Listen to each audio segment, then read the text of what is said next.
Okay, so now the topic is dimensional analysis. Now, dimensional analysis means होता है that you have to analyze the given problem on the basis of its dimensional formula or dimensional equation. कोई भी आपको question दिया गया है, that question, if you analyze that question on the or the problem on the basis of its dimensional equation, तो उसको हम बोलते हैं dimensional analysis. ठीक है, डायमेंशनल एनालिसिस पे जाने से पहले कुछ इंपॉर्टेंट पॉइंट्स है वो हम देखते हैं। फर्स्ट पॉइंट यहाँ पर है, only those physical quantities which have same dimensions can be added and subtracted. This is called principle of homogeneity of dimensions. ठीक है, तो आप कौन कौन सी फिजिकल क्वांटिटीज को ऐड या सब्ट्रैक्ट कर सकते हो? Those physical quantities have the, ठीक है, those physical quantities have the same dimensions, जिनकी क्या है, डायमेंशन सेम हो। ठीक है, या आप ये कह सकते हैं सेम डायमेंशंस हो या सेम डायमेंशनल इक्वेशन हो उनकी, उन्हीं को आप क्या कर सकते हो, ऐड या सब्ट्रैक्ट कर सकते हो। ठीक है, फॉर एग्जांपल, एक एग्जांपल की बात करते हैं। जैसे कि आपको एक इक्वेशन आप सब जानते होंगे, that speed is equal to क्या होता है? स्पीड इज इक्वल टू होता है डिस्टेंस अपॉन टाइम। ये एक फॉर्मूला होता है, speed is equal to distance upon time होता है। ठीक है, और आप चाहो एक फॉर्मूला और बताते हैं, इक्वेशन ऑफ मोशन आपने स्टडी करी होगी, ये होती है v is equal to u plus a t. ठीक है, तो इस इक्वेशन में आप देखो v जो है वो एक फिजिकल क्वांटिटी, आप जानते हैं उसको फाइनल वेलोसिटी कहते हैं। u एक फिजिकल क्वांटिटी है जिसको क्या बोला जाता है, इनिशियल वेलोसिटी। ठीक है, a जो है उसको बोलते हैं एक्सेलरेशन ड्राइव। और t है टाइम। ठीक है, a क्या है, एक्सेलरेशन है इसमें, और t क्या होता है, टाइम होता है। तो ये बोल रहे हैं what is the principal of homogeneity. Principal of homogeneity हमें ये बताता है कि उन्हीं क्वांटिटीज को आप ऐड या सब्ट्रैक्ट कर सकते हो, ठीक है, जिनकी की डायमेंशनल डायमेंशन सेम हो, या मैं ये कह सकता हूँ कि भाई डायमेंशनल इक्वेशन सेम हो। ठीक है, जैसे अगर स्पीड की बात करूं मैं, तो थोड़ा ध्यान से देखना, क्योंकि अब मैंने डायमेंशनल इक्वेशंस आपको सिखा रखी है सबको, तो आप लोगों को अच्छा आना चाहिए। अगर मैं लिखना चाहूँ कि भाई v जो है, v क्या है बेटा, आपकी फाइनल वेलोसिटी है। अगर मैं इसकी डायमेंशनल इक्वेशन लिखना चाहूँ तो क्या डायमेंशनल इक्वेशन होगी, कौन बताएगा फटाफट जल्दी से? इसकी डायमेंशनल इक्वेशन क्या होगी फाइनल वेलोसिटी की? है तो वेलोसिटी ही वो। तो वेलोसिटी की डायमेंशनल इक्वेशन क्या होती है, आपने स्टडी करी होगी, हमने पढ़ा रखा है आपको। Sir L1। आप L1 T-1। L1 T-1, very good, बिल्कुल सही है। ऐसे ही जो इनिशियल वेलोसिटी है, तो इनिशियल वेलोसिटी भी है तो वेलोसिटी। ठीक है, तो इसकी भी क्या हो जाएगी बेटा, L1T-1। T-1 हो जाएगी। ठीक है, अब हम निकालते हैं एक्सेलरेशन। तो एक्सेलरेशन की डायमेंशनल इक्वेशन कौन बताएगा क्या होगा? L1, बोलो। L1T-2। T L1 minus. T-2 होगा, वेरी गुड। Yes sir. ऐसे ही जो मीटर पर टाइम, सेकंड स्क्वायर। हाँ टाइम जो है, टाइम की क्या करोगे बेटा, स्मॉल टी, टाइम क्या होता है, सेकंड होता है, तो टी T1। क्या जाएगी, 1 हो T जाएगी। माइनस। ठीक है, मैं यस। आपको यहाँ पर ये बताना ये एक्सप्लेन करना चाहता हूँ प्रिंसिपल ऑफ होमोजेनिटी कैसे वर्क करता है। ठीक है, प्रिंसिपल ऑफ होमोजेनिटी कैसे लगाते हैं अपन लोग। तो अगर मैं प्रिंसिपल ऑफ होमोजेनिटी इसमें देखना चाहूँ, तो देखो ये जो है वेलोसिटी, इसके लिए लिख देता हूँ मैं L1 T-1। ठीक है, इस u के लिए लिख देता हूँ मैं L1 देन T-1। ठीक है, देन प्लस एक्सेलरेशन के लिए क्या लिखेंगे अपन, एक्सेलरेशन के लिए लिखोगे बेटा आप L1 T-2 लिखोगे। ठीक है, और टाइम के लिए क्या लिखा है बेटा आपने, T⁻1 लिखा है। ठीक है, एक स्टेप और आगे जाता हूँ मैं, देखो L1 T⁻1 आ रहा है। ठीक है, यहाँ पर देखो L1 T⁻1 आ रहा है, और ये देखो प्लस ये क्या आ रहा है, L1 T⁻1। ठीक है, तो यहाँ पर क्या हुआ, मैं ये कहूंगा कि ये जो इक्वेशन है ये डायमेंशनली करेक्ट है, और साथ साथ में प्रिंसिपल ऑफ होमोजेनिटी भी प्रूव कर रहा हूँ। कर पा रहा हूँ कि नहीं कर पा रहा? देखो डायमेंशनल इक्वेशन देखो सारी सेम आ रही है, हर एक टर्म की डायमेंशनल इक्वेशन क्या आ रही है, सेम आ रही है। ये देखो सेम आ रही नहीं आ रही? और यहाँ पर देखो इन्होंने क्या बोला था, dimensions, same dimensions, same dimensions can be added and subtracted. ठीक है, तो अगर मैं डायमेंशंस की बात करूं तो देखो इस साइड में जो लेंथ है, लेंथ की डायमेंशन कितनी आ रही है, 1। टाइम की डायमेंशन कितनी आ रही है, -1। यहाँ लेंथ की डायमेंशन कितनी है, 1। ये कितनी है, -1। ये कितनी है, 1। ये -1। ठीक है, तो कभी भी आपको जब भी इक्वेशंस चेक करनी है, जब भी प्रिंसिपल, आप ध्यान रखना, कभी भी जब भी आपको प्रिंसिपल ऑफ होमोजेनिटी लगाना है, तो प्रिंसिपल ऑफ होमोजेनिटी के लिए आप क्या करोगे कि जो भी इक्वेशन है उस इक्वेशन के हर एक टर्म जो है, हर एक टर्म के आप क्या करो, डायमेंशनल इक्वेशन निकाल लो। और डायमेंशनल इक्वेशन क्या होनी चाहिए, सेम होनी चाहिए। ठीक है, डायमेंशनल इक्वेशन क्या होनी चाहिए, सेम होनी चाहिए। इससे हम ये भी कह सकते हैं कि भाई जो भी फॉर्मूला आपको दिया गया है वो डायमेंशनली करेक्ट है, ठीक है। तो फर्स्ट पॉइंट तो आपको ध्यान रखना है ना। सेकंड पॉइंट पे आ जाते हैं अपन। सेकंड पॉइंट क्या है? सेकंड पॉइंट ये है dimensions can B multiplied and cancelled like normal algebraic method. ठीक है, देखो आपने यहाँ क्या करा, यहाँ टी की पावर कितनी थी बेटा, -2 थी, यहाँ टी की पावर कितनी थी, 1 थी। तो हमारा क्या कहते हैं, जो सिंपल जो मैथमेटिक्स है, ठीक है, उसमें क्या होता है कि भाई बेस सेम है, तो बेस सेम है तो जो पावर्स हैं, ठीक है, अगर मैथ्स से मैं बात कर रहा हूँ, मैथमेटिक्स की बात की जाए, तो अगर बेस सेम है तो पावर्स जो होती हैं वो ऐड या सब्ट्रैक्ट हो सकती है, ठीक है। और हमारे केस में क्या है कि dimensions can B multiplied and cancelled like normal algebraic methods. तो आप यहाँ बिल्कुल वही कर रहे हो, ये -2 था, ये -2 था आपका, और ये क्या था, +1 था, तो -2 + 1 कितना आ गया, -1 आ गया। तो ये सिंपल अलजेब्रिक मेथड है, ऐसे आप अप्लाई कर सकते हो, ठीक है। So the second point is dimensions can B multiplied and cancel like normal algebraic methods, जो मैंने आपको यहाँ एग्जांपल से बताया। आगे देखते हैं, नेक्स्ट पॉइंट देखते हैं इसका। नेक्स्ट पॉइंट क्या है, इन mathematical equations quantities on both sides must always have same dimensions. ठीक है, ये किसके लिए पॉइंट्स बता रहा हूँ मैं आपको, ये बता रहा हूँ डायमेंशनल एनालिसिस के लिए। तो डायमेंशनल एनालिसिस का तीसरा पॉइंट हमें क्या बोलता है, तीसरा पॉइंट बोल रहा है कि इन mathematical equations quantities on both sides. तो देखो क्वांटिटीज ऑन बोथ साइड्स, तो इस साइड हमारी क्या क्वांटिटी है, इस साइड जो हमारे पास क्वांटिटी है वो क्या है, फाइनल वेलोसिटी। इस साइड जो हमारे पास है क्वांटिटी क्या है, फाइनल वेलोसिटी। इस साइड ये जो हमारी राइट साइड है, राइट साइड की क्वांटिटीज क्या आ रही है आपकी, initial velocity and acceleration and time. तो डायमेंशनल एनालिसिस क्या बोलता है कि भाई इन मैथमेटिकल इक्वेशन, ये एक मैथमेटिकल इक्वेशन ही है, v equal to u plus a t, या मैं कह सकता हूँ फिजिकल इक्वेशन है, फिजिक्स के लिए है, ठीक है। Quantities on both sides must always have same dimensions, तभी आप उसको सही कह सकते हो डायमेंशनली। तो आपने देखो, आपने सॉल्व करा, सॉल्व करके देखो क्या हो रहा है, देखो सेम आ रहा है नहीं आ रहा, हर एक टर्म की जो डायमेंशनल इक्वेशन है वो क्या आ रही है आपकी, सेम आ रही है, ठीक है। तो ये आपको एक चेक करना है कि quantities on both sides must always have the same dimensions. जैसे यहाँ लेंथ की पावर कितनी है, 1 है, तो यहाँ भी लेंथ की पावर 1 है, यहाँ भी लेंथ की पावर 1, यानी लेंथ की पावर 1 डायमेंशन हो गई। यहाँ टाइम की पावर देखो -1 है, यहाँ टाइम की पावर -1 है, यहाँ भी टाइम की पावर -1 है। तो इस तरह से आपको ये ध्यान रखना है, ये अपना थर्ड पॉइंट है ना। लास्ट पॉइंट देखो, वो भी काफी इंपॉर्टेंट है, लास्ट पॉइंट है arguments of special functions like trigonometry. बहुत इंपॉर्टेंट पॉइंट है, इसको ध्यान रखना, like trigonometric, logarithmic and ratio of similar physical quantities are dimensionless.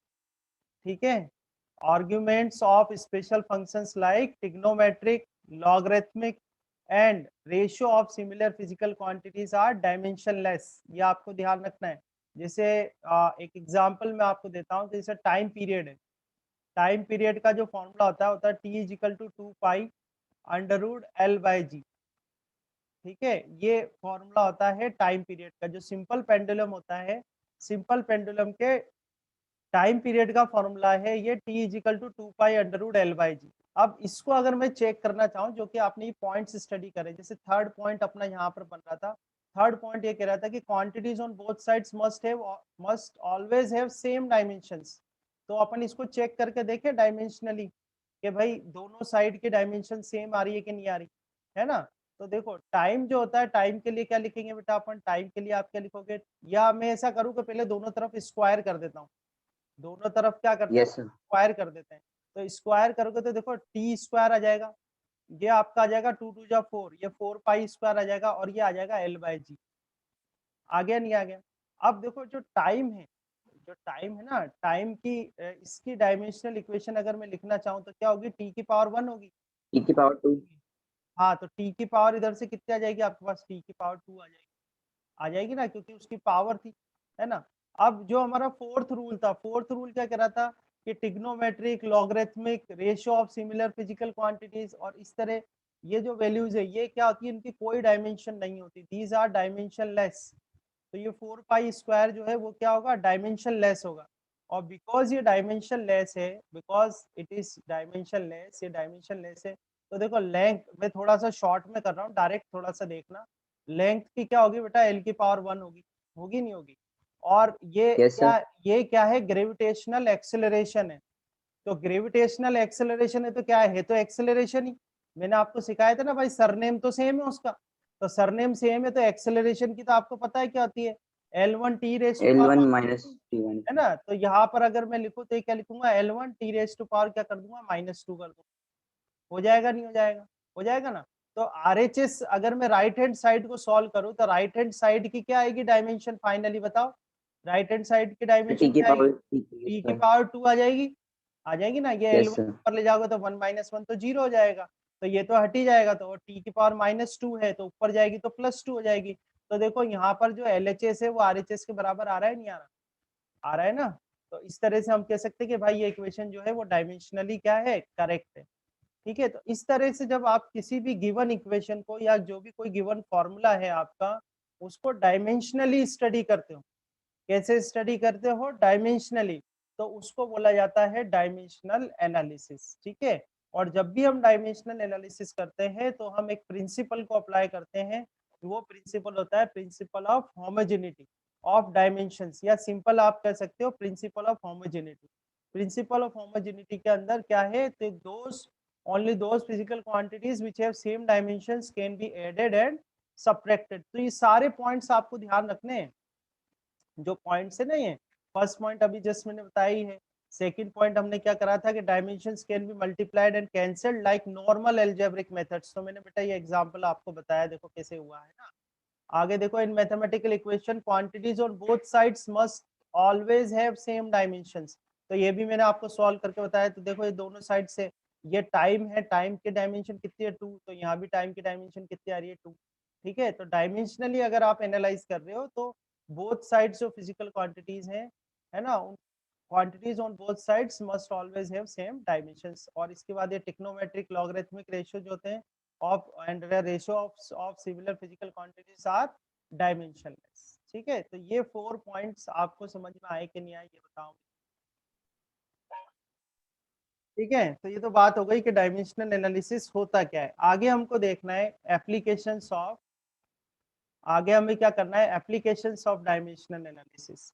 Applications of dimensional analysis 3 applications है इसकी। फर्स्ट एप्लीकेशन है checking dimensional consistency of equation. कोई भी इक्वेशन आपको दे दी जाएगी, जैसे आपको ये इक्वेशन दे दी v equal to u plus a t, तो इस v equal to u plus a t के आपको डायमेंशनल कंसिस्टेंसी चेक करना है।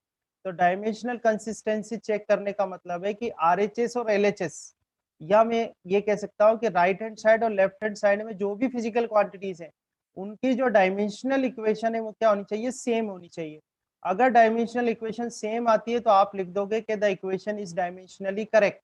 समझ रहे हो, अगर right hand side and left hand side की जो डायमेंशनल इक्वेशंस हैं हर एक टर्म की, जैसे यहाँ पर ये एक टर्म थी, यहाँ पे ये एक टर्म थी, यहाँ पे एक टर्म थी, ये 3 टर्म हो गई इसमें। ठीक है, तो हर एक टर्म की डायमेंशनल इक्वेशन अगर सेम आती है तो हम क्या कहेंगे कि भाई the equation is dimensionally correct. ये अपनी पहली एप्लीकेशन है। अब ये क्वेश्चन की बात करेंगे अपन, ये तो पहली एप्लीकेशन हो गई। सेकंड एप्लीकेशन जो है वो क्या है, conversion of system of units of physical quantity. मतलब कि ये हो सकता है कि आपको आपको ये दे दिया कि भाई 100 पास्कल है, ठीक है, 100 पास्कल है, इसको सीजीएस में बदलो, सीजीएस में क्या होगा।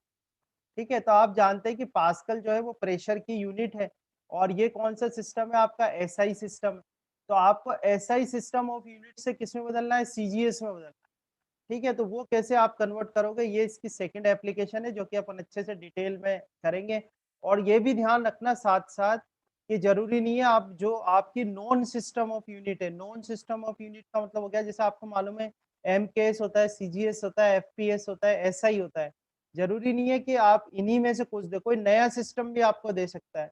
तो कोई नया सिस्टम देगा तो उसमें आप कैसे बदलोगे, वो भी मैं आपको सिखाऊंगा। वो सेकंड एप्लीकेशन है अपनी, conversion of system of units of physical quantity. और लास्ट में अपन करेंगे थर्ड एप्लीकेशन। थर्ड एप्लीकेशन है डिड्यूसिंग रिलेशनशिप अमॉन्ग फिजिकल क्वांटिटीज। इसमें क्या होगा, आपको कोई फिजिकल क्वांटिटी दे दी जाएगी और इसे कहेंगे कि ये physical quantity in following quantities पे डिपेंड करती है। ठीक है, जैसे आपसे कह देगा कि भाई time period of a simple pendulum depends on the length of that pendulum and the gravitational acceleration. Now deduce the relationship between these physical quantities. इस तरह से आपको एक क्वेश्चन दे देगा, तो आप कैसे रिलेशन निकालोगे, जैसे फॉर्मूला मैंने बताया हुआ है कि फॉर्मूला आप कैसे निकालोगे, डिराइव करोगे डायमेंशनली। ये आपकी कौन सी एप्लीकेशन होगी, थर्ड एप्लीकेशन होगी, ठीक है। तो हम क्या करने वाले हैं, अब हम वन बाय वन सारी एप्लीकेशन लर्न करेंगे, ठीक है, वन बाय वन सारी एप्लीकेशंस को लर्न करेंगे और उनके न्यूमेरिकल्स करेंगे, न्यूमेरिकल्स को सॉल्व करेंगे कि कैसे इनको अपन अप्लाई करते हैं एप्लीकेशंस को, ठीक है। तो फर्स्ट एप्लीकेशन अपन लेते हैं, फर्स्ट एप्लीकेशन जो है checking dimensional consistency of equation, ठीक है। तो देखो यहाँ पर देखो आप, फर्स्ट एप्लीकेशन की बात कर रहे हैं अपन, फर्स्ट एप्लीकेशन क्या है, checking dimensional consistency of equation. तो ये एक स्टेटमेंट है जो आपको अच्छे से ध्यान रखना है, देखो क्या है, if the dimensional formula of each physical quantity given in both sides of equation is same then the equation is called dimensionally correct. बहुत आसान है, बहुत इजी है। आपको कोई भी इक्वेशन दे दी जाएगी और उस इक्वेशन में अगर बोथ साइड्स दोनों साइड में अगर डायमेंशनल फॉर्मूला सेम आ रहा है उसका, तो इसका मतलब जो भी गिवन इक्वेशन है वो क्या है, डायमेंशनली करेक्ट है। जैसे कि हमने यहाँ पर कुछ एग्जांपल्स आपको बताए हुए हैं, जैसे ये दिया हुआ है P is equal to m v. तो P is equal to m v known formula है आपका, 9th क्लास में आप पढ़ के आए हुए हो, कोई नया फॉर्मूला नहीं है। P क्या है बेटा, यहाँ पर किस चीज का फॉर्मूला है, ये कौन बताएगा, किस चीज का फॉर्मूला है बेटा P is equal to m v, किसी को पता है आप में से, मास इंटू वेलोसिटी क्या होता है। सर पता था ये वो है। सर याद नहीं आ रहा हूँ। कौन है बेटा आप, हाँ सर याद नहीं आ रहा।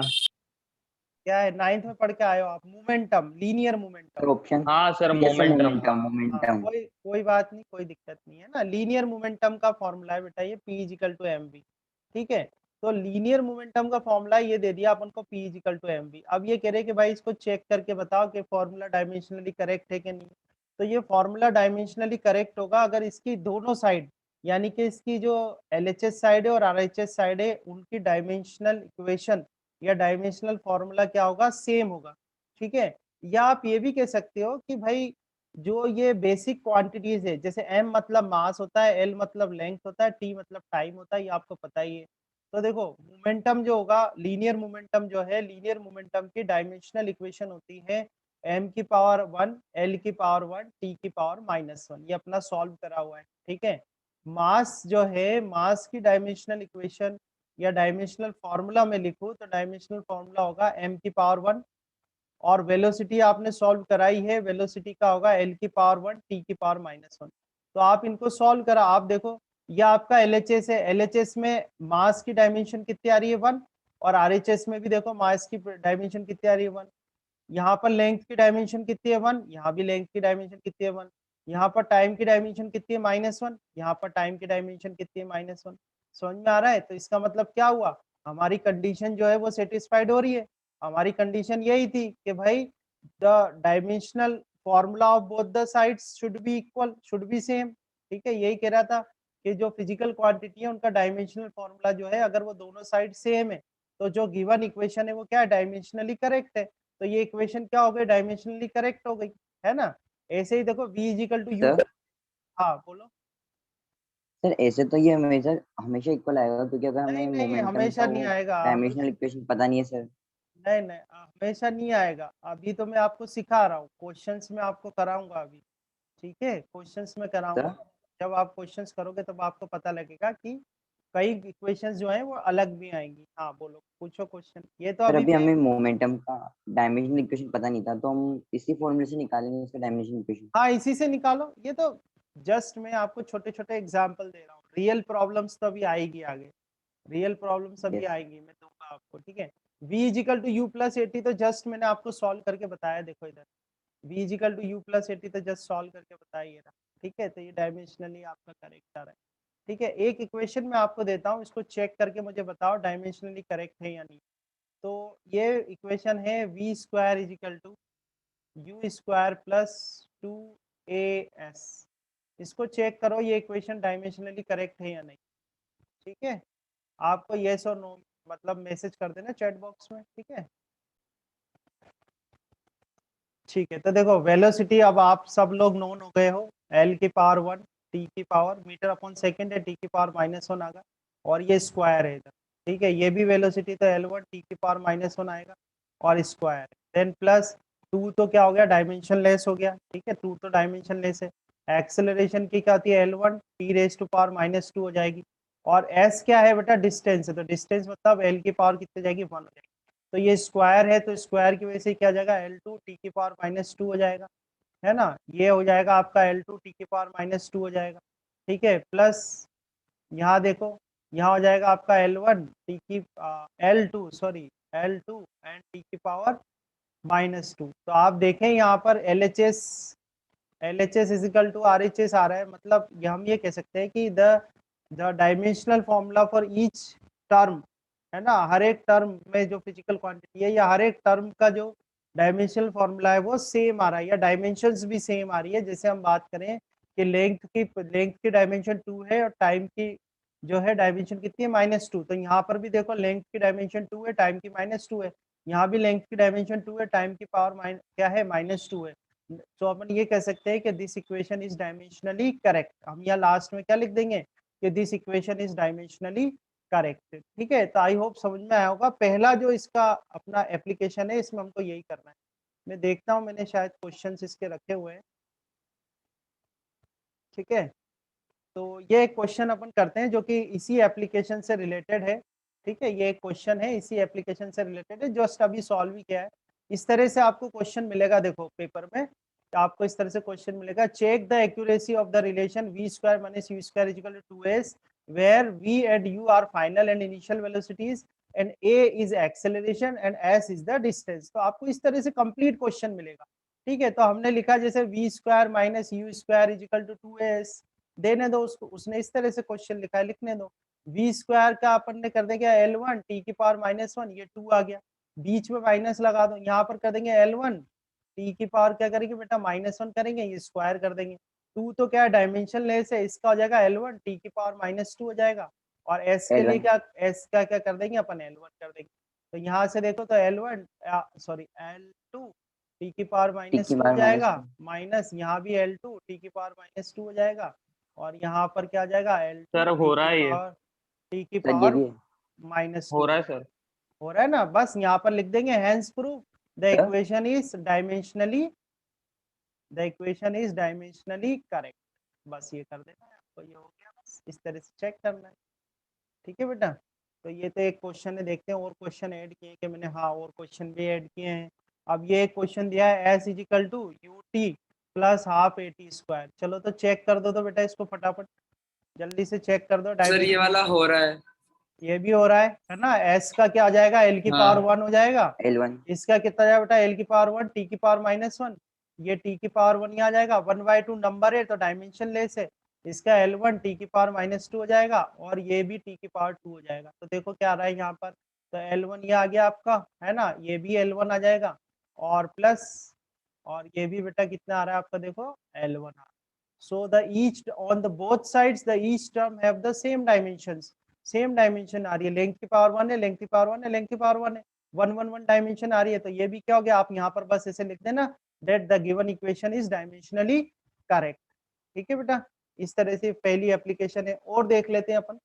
हाँ, अब यहाँ पर इस ये जो अपन ने डायमेंशनली जो एनालिसिस करा है, इसकी कुछ लिमिटेशंस है, हमें लिमिटेशंस भी डिस्कस करनी होगी। आपने यहाँ पर देखा होगा कि जब मैंने इक्वेशन लिखी s = ut + ½ at², और फिर मैं इसी इक्वेशन को ये लिख दूं कि s = ut - ½ at², तो आप डायमेंशनली अगर चेक करोगे तो ये भी आपकी सही है, ये भी सही है कि नहीं है, डायमेंशनली दोनों इक्वेशन सही है, ठीक है। पर एक जगह देखो यहाँ पर प्लस आ रहा है और दूसरी जगह यहाँ पर क्या आ रहा है, माइनस आ रहा है। तो इसकी कुछ जो डायमेंशनल एनालिसिस करते हो उसकी कुछ लिमिटेशंस भी हैं। लिमिटेशंस में जैसे अपन फर्स्ट लिमिटेशन की बात करें, sometimes an equation which is dimensionally correct may not be correct actually, यानी ये पॉसिबिलिटी है कि कोई इक्वेशन डायमेंशनली तो करेक्ट है पर एक्चुअल में वो करेक्ट नहीं है, ठीक है, क्योंकि यहाँ पर प्लस और माइनस का बहुत इंपॉर्टेंस है, ठीक है ना। ये इस पे डिपेंड करेगा ए पर, ये ए पे डिपेंड करेगा, है ना। आपने पहले पढ़ा होगा motion under gravity, 9th class में हमने पढ़ाया था मोशन, और अभी फिर पढ़ाऊंगा मैं, स्ट्रेट लाइन मोशन आएगा अपने। अगर आप किसी को इस तरह से थ्रो कर रहे हो बॉल को ऊपर की तरफ, किसी ऑब्जेक्ट को ऊपर थ्रो करा, तो इस केस में एक्सेलरेशन क्या होता है, -g होता है। वहीं पर ही अगर ये बॉल ऐसे नीचे की तरफ आएगी, तो एक्सेलरेशन क्या हो जाएगा, प्लस जी हो जाएगा। तो ये प्लस और माइनस बड़ा इंपॉर्टेंस रखते हैं इसके अंदर, है कि नहीं? ये जो प्लस और माइनस है इनका अपना बहुत इंपॉर्टेंस है, महत्व है। तो आप इस पर्टिकुलर इक्वेशन को डायमेंशनली करेक्ट तो बोल सकते हो, but it could be possible that the equation actually that equation was not correct. Okay, तो ये एक लिमिटेशन है किसकी, डायमेंशनल एनालिसिस जो हम करते हैं। ठीक है, आगे देखो, ये सब मैंने आपको एक्सप्लेन कर दिया, पर कुछ एक्सेप्शन भी हैं, कुछ एक्सेप्शन भी हैं। आपने तीन इक्वेशन ऑफ मोशन तो आप अच्छे से जानते हो, v is equal to u plus a t होता है, s is equal to u t plus half a t square होता है, ये भी आपको पता है, v square is equal to u square plus 2as होता है, ये भी आपको पता तो है। अभी आपको फोर्थ इक्वेशन ऑफ मोशन और मिलेगी, उसमें बताएंगे भाई nth सेकंड में कितनी डिस्टेंस कवर करता है कोई ऑब्जेक्ट। तो उसका फॉर्मूला होता है u प्लस हाफ ए 2n minus 1, u plus half है 2n माइनस 1, जो कि यहाँ इन्होंने लिखा हुआ है, बस इसने डिस्टेंस को d से रिप्रेजेंट कर दिया। तो u प्लस हाफ है 2n माइनस 1। तो यहाँ पर इन्होंने बताया हुआ है कि देखो यहाँ पर, सो मेयर डायमेंशनली, ध्यान से पढ़ना, so mere dimensionally correctness does not indicate that an equation must be correct physically also. Dimensionally कोई इक्वेशन करेक्ट है तो इसका मतलब ये नहीं है कि फिजिकली भी करेक्ट हो। फिजिकली मैंने ये जो एग्जाम्पल आपको यहाँ डिस्कस करा है, ये फिजिकल एग्जाम्पल है कि कोई ऑब्जेक्ट ऊपर जा रहा है तो एक्सेलरेशन माइनस में होगी, और नीचे आ रहा है तो एक्सेलरेशन किस में होगी, प्लस में। तो हम तो फिजिक्स में अब फिजिकल वो भी तो एनालिसिस करना पड़ेगा ना आपको। तो स्टेटमेंट थोड़ा अच्छे से ध्यान रखना कि कोई इक्वेशन अगर डायमेंशनली करेक्ट है तो ये जरूरी नहीं है कि वो फिजिकली भी करेक्ट हो, पर but if an equation is dimensionally wrong then certainly it must be wrong although, ठीक है, it must be wrong। ठीक है, ये बात समझ में आई? अगर कोई इक्वेशन डायमेंशनली करेक्ट है, डायमेंशनली रॉन्ग है एक्चुअली, तो डायमेंशनली रॉन्ग है तो जरूरी, बहुत जरूरी है कि वो इक्वेशन क्या हो, रॉन्ग ही हो। तो मैं एक बार स्टेटमेंट बड़ा क्लियर बता देता हूँ आपको। स्टेटमेंट क्लियर ये है कि कोई इक्वेशन अगर डायमेंशनली करेक्ट है तो ये जरूरी नहीं है कि वो फिजिकली भी करेक्ट हो, पर अगर कोई इक्वेशन डायमेंशनली इनकरेक्ट है तो ये बिल्कुल सही है कि सर्टन, बिल्कुल ये हो सकता है कि वो इक्वेशन क्या हो, गलत ही हो। ठीक है, that equation, certainly that equation is wrong. तो ये स्टेटमेंट थोड़ा ध्यान रखना। एक एक्सेप्शन है सर यहाँ पर, 1 सेकेंड है ना, बस फिनिश कर रहा हूँ मैं। एक एक्सेप्शन है यहाँ पर, एक्सेप्शन ये है, देखो यहाँ क्या बताया हुआ है, although it may also have exception. तो एक्सेप्शन देखो, nth इक्वेशन यानी डिस्टेंस कितनी कवर कर रहा है वो, है ना। तो अगर मैं nth सेकंड, ये जो इक्वेशन है इसको फोर्थ इक्वेशन ऑफ मोशन कहते हैं, और इस फोर्थ इक्वेशन ऑफ मोशन में, फोर्थ इक्वेशन ऑफ मोशन में आप ध्यान से देखो कि अगर मैं इसमें प्रिंसिपल ऑफ होमोजेनिटी लगाऊं तो आप ये बता सकते हो कि ये fourth equation of motion dimensionally correct है या नहीं, बताओ कोई भी आप में से। बिल्कुल सीधी नजर आ रहा है, एस यहाँ पर यस डिस्टेंस सर है, ये इक्वेशन डायमेंशनली करेक्ट है या नहीं है? सर होगी नहीं है, बिल्कुल, जिसने भी, जिसके बेटा जिसकी भी आवाज आ रही है, बिल्कुल सही कह रहे हो, आपके डायमेंशनली करेक्ट नहीं है, क्योंकि एस तो आपकी डिस्टेंस है, डिस्टेंस का तो एल की पावर 1 हो जाएगा। और पहली टर्म देखो यहाँ पर, पहली टर्म क्या है, यू, यू क्या है, इनिशियल वेलोसिटी। इनिशियल वेलोसिटी का जो आएगा, इनिशियल वेलोसिटी की जो आप डायमेंशनल इक्वेशन निकालोगे वो आएगी L1 टी की पावर -1। तो ये तो यहीं पर ही गलत हो उसमें गया, तो टाइम भी आ जाएगा। है ना, और साथ में इसमें कुछ है ही नहीं, साथ में तो इसके कुछ है ही नहीं, तो इसका मतलब ये L1 टी की पावर -1 आ रही है। इसको तो चलो बाद में देख लूंगा मैं, पर अभी हर अपना रूल तो ये कहता है डायमेंशन में कि हर एक टर्म की डायमेंशनल इक्वेशन सेम होनी चाहिए। तो ये L1 टी की पावर -1 आ गया, और ये डिस्टेंस की क्या आ गई, L की पावर 1 आएगी, ये तो अलग अलग आ गया। तो अलग अलग आ गया तो ये इक्वेशन डायमेंशनली तो इनकरेक्ट हो गई, पर physically this equation is correct. जब भी nth सेकंड के लिए डिस्टेंस कवर्ड निकाली जाती है तब अपन ये इक्वेशन लगाते हैं और इससे आंसर्स भी पता करते हैं। So this equation is physically, this equation is correct but dimensionally wrong. So there is a exception जो कि आप याद रखना, क्योंकि और जो भी मैं आपको लर्न करा रहा हूँ ये थोड़ा सा अच्छे लेवल की चीजें बता रहा हूँ। बिल्कुल नॉर्मल बुक्स में जाओगे, नॉर्मल बुक्स में इतना डीपली आपको नहीं बताया जाता है, ठीक है, खाली वो एप्लीकेशन बता के वहां तक उसको छोड़ देगा, है ना। तो आप ये ध्यान रखना, मैं स्टेटमेंट रिपीट कर देता हूँ कि if the equation is dimensionally correct it does not mean that it will be physically correct. कई इक्वेशन अगर डायमेंशनली करेक्ट है तो ये जरूरी नहीं है कि वो फिजिकली भी करेक्ट हो, पर अगर कोई इक्वेशन डायमेंशनली इनकरेक्ट है तो ये बिल्कुल पॉसिबिलिटी है कि वो फिजिकली भी इनकरेक्ट ही होगी। पर कुछ यहाँ पर एक्सेप्शन है। एक एक्सेप्शन का मैंने आपको यहाँ पर एग्जांपल दिया है, आप देख सकते हो कि ये जो फोर्थ इक्वेशन ऑफ मोशन मैंने आपको बताई है, ये डायमेंशनली इनकरेक्ट है, but physically this equation is correct. We apply this equation when we determine the distance covered by the object in nth second. nth second में कोई ऑब्जेक्ट कितनी distance cover करता है वो पता करने के लिए हम ये इक्वेशन लगाते हैं। ठीक है, तो ये ध्यान रखना। और एक लास्ट पॉइंट डिस्कस कर लेता हूं मैं, क्योंकि लास्ट 1 मिनट बचा है, फिर 12 बजे अपन फिर क्लास लेंगे अपनी। सेकंड पॉइंट है, two different physical quantities may have same dimensional formula. ठीक है, तो ये तो आप जानते ही हो, जैसे वर्क और टॉर्क की बात करी है इन्होंने, और वैसे भी आप जानते हैं हीट के लिए निकाल लो आप, हीट और एनर्जी के लिए निकाल लो। ठीक है, तो हीट की भी जो यूनिट है वो क्या होती है, जूल होती है, और एनर्जी की भी क्या होती है, जूल होती है। तो आप डायमेंशनल फॉर्मूला जब निकालोगे तो हीट का भी सेम आएगा और एनर्जी का भी। वर्क जो होता है वो होता है फोर्स इंटू डिस्प्लेसमेंट, और टॉर्क जो होता है वो फोर्स इंटू रेडियस होता है। तो देखो फोर्स की यूनिट होती है न्यूटन और डिस्टेंस की होती है मीटर। यहाँ भी फोर्स की होगी न्यूटन और रेडियस क्या होगी, मीटर हो गई। तो न्यूटन इंटू मीटर आ रहा है, न्यूटन इंटू मीटर आ रहा है।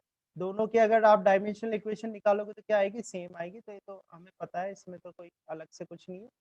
तो